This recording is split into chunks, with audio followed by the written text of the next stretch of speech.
I started music as a kid. When I grew up, we had a piano in our house. My mom was the high school band teacher for a while, and music was just a part of what I always loved to do. And when I got to high school, my piano teacher kind of said to me, hey, you could really do this. You could make a career out of this. And so I decided to go to music school for college. I went to the University of Kansas and got my bachelor's of music in piano performance. And then I moved here to Cincinnati, where I went to grad school at the conservatory, and I got my master's in music and my doctorate in music, all in piano performance. My name is Dr. Brianna Matzke. I am a classical pianist and a professor of music at Wilmington College.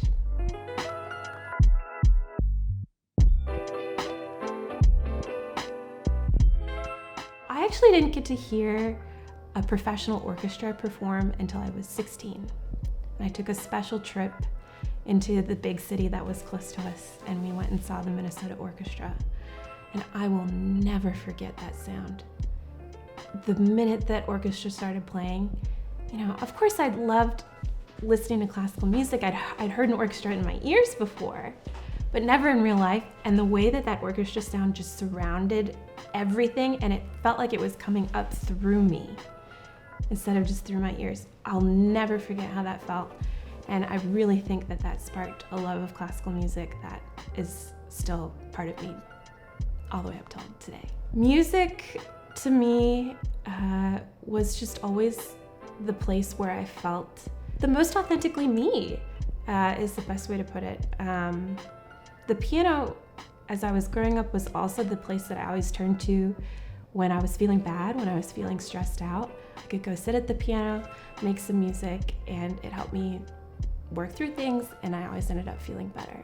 One thing that I know for sure about music is that it is a vital part of what it means to be a human being.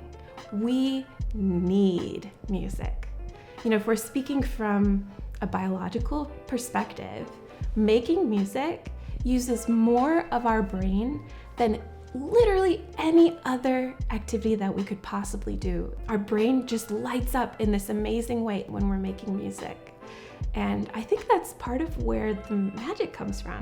Music also has other special capabilities.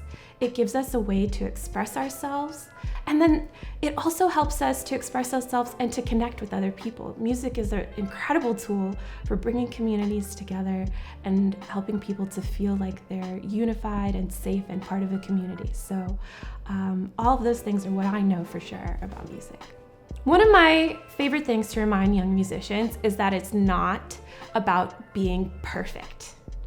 That is not the point of why we do what we do. You definitely want to focus on being excellent. You want to be the best version of who you are. But it's much more important to be authentic and to really show the world what's important to you and what you love and the incredible things that you can do as a musical performer. Nobody's perfect. Nobody in this world is perfect. We're all gonna make mistakes, but you still should be brave and vulnerable and share that with the world. The world needs that part of you. A lot of young musicians ask me, what should I be doing right now? What should I be studying right now? And the truth is, there's not just one answer for that. You have to look inside yourself and think about, what do I really love? What is something that I can't stop thinking about? What's something that's interesting to me? Is there a band that I really love? Is there a style of music that I can't stop listening to? And you just need to follow your heart's passion and seek that out, try to do more of that. And that's what's gonna create your authentic artistic personality. And that's what's gonna lead to greater joy and greater enjoyment, more fun as you're going along trying to make music. Don't forget the basics. And this is where I really sound like, everybody's typical music teacher, but it really is so true that those basic skills are so important to keep a strong foundation as you explore new things. I'm a pianist, so it's all about scales and arpeggios and etudes. Keep playing those exercises every day so that you keep your technical skills really fresh. And what that's gonna do is it's gonna give you an ease of expression, so that it's very easy for you to access your artistry as you go out and you try to explore those new things. The other thing I would tell young musicians is focus on health. People think that that making music is like an intellectual skill or something you do just with your brain. But the truth is, making music and performing music is a physical skill just as much as it is a mental one. And it's also an emotional skill because it takes such great vulnerability to make good music. So you have to make sure that you're taking care of yourself both physically, mentally, and emotionally to become a great musician. So it's just as important to go on a long walk as it is to make sure that you're de-stressing at the end of the day, as it is to make sure you're playing your scales and arpeggios and developing that technique as well. So it all comes together to make a great performer. Everyone has musical aptitude. Now, different individuals are born with or develop early in their life different levels of musical aptitude. But really what determines your success as a musician is not that sort of preloaded level of aptitude. It's what you do with that aptitude that determines your ability. So we're talking about how much time do you spend with your instrument or how much time do you spend singing, and how disciplined are you with your practice and your goal setting and developing those abilities over time. That's really what determines your success. The people who are the most successful musicians are not the people who are the most talented. It is always the people who work the hardest and who love it the most.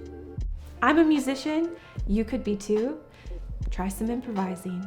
The thing that we get wrong when we're studying music as beginners is we forget to make our own music too. A lot of the time what happens is that we learn to read music and we're copying what other people do, and we forget to explore our own inner creativity. What I think most young musicians need to spend more time doing is improvising and writing their own music. And I know for a lot of people, the idea of improvising is really scary, but it actually doesn't have to be that hard. All you need to do is just sit down at your instrument, pick 5 notes, and just play around with those notes, see what kind of patterns you can come up with, have fun, don't worry if anyone's listening, and just see what comes out. And if you practice that day after day, you're gonna end up feeling more comfortable, not only with your instrument, it's gonna build your comfortability with your instrument or with your voice or whatever it is that you use to perform music, but you're also gonna feel more comfortable with your creativity.